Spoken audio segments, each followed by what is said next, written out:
रुद्र आह भरने लगा और उसने नक्शे के तीनों टुकड़े अंदर रख दिए। चाहे कुछ क्यों ना हो, वो चीज सुलगते कमल की रोशनी से जुड़ी हुई थी और भले ही रुद्र के उस रोशनी को हासिल करने के चांसेस कितने भी कम क्यों ना हो, वो उम्मीद नहीं छोड़ने वाला था। जब रुद्र ने वो नक्शे के टुकड़े अंदर रख दिए तो वो एक पल के लिए झिझकने लगा, जिसके बाद उसने अपनी मुट्ठी कसनी शुरू की।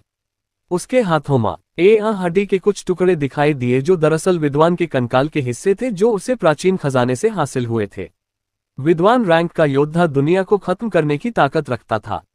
वो एक पैर पटकता तो ना जाने कितने दूर दराज में भूकंप आ जाता।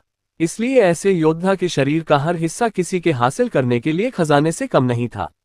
रुद्र गौर से हड्डियों को रगड़ने लगा और एक पल बाद उसने अपना मुंह खोलते हुए उसम भूरे रंग की रोशनी जला दी, जिसने तुरंत बाहर आकर हड्डियों को लपेट लिया।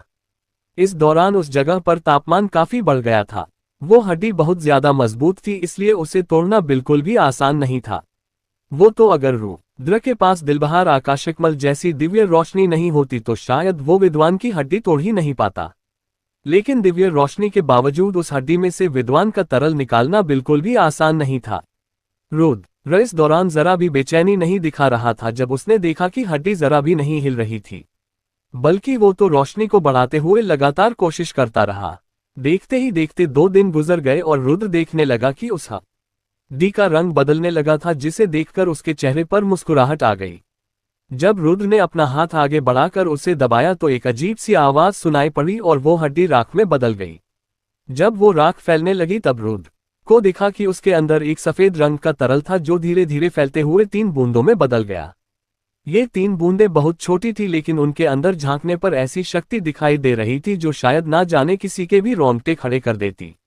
रुद्र ने तुरंत अपनी स्टोरेज अंगूठी में से एक बोतल बाहर निकाली और उसे बहुत ध्यान से खोलकर तरल की 2 बूंदें उस बोतल के अंदर भरी। उसके बाद उसकी उंगलियां तीसरी बूंद को दबाने लगी और रुद्र एक पल झिझकने के बाद उसे अपने मुंह के अंदर भरने लगा। वो बूंद एक झटके में रुद्र के मुंह में घुल गई और इससे पहले कि वो कुछ महसूस करता, बेइंतहा शक्तियां उसके शक्तियों के रास्ते से होकर शरीर का हर हिस्से में जाने लगी। वो शक्तियां उसके गले से नीचे जाने लगी और रुद्र के हाथ पैरों में भर गई। उस खतरनाक शक्ति से अचानक रुद्र के शरीर का तापमान काफी ज्यादा बढ़ गया, बल्कि वो गर्माहट इतनी ज्यादा थी कि उसके सिर से सफेद धुआं तक निकलने लगा। रुद्र हड़बड़ा कर बैठ गया जब उसे अपने शरीर में होता बदलाव नजर आने लगा। उसने तुरंत अपनी ट्रेनिंग शुरू कर दी और शरीर में बहती बेइंतहा शक्तियों को काबू करने की कोशिश करने लगा। इसी तरह ये ट्रेनिंग तकरीबन 3 दिनों तक चलती रही, जिसके बाद रुद्र ने अपनी बंद आंखें खोली। उसे महसूस होने लगा कि उसकी शक्तियां काफी बढ़ गई।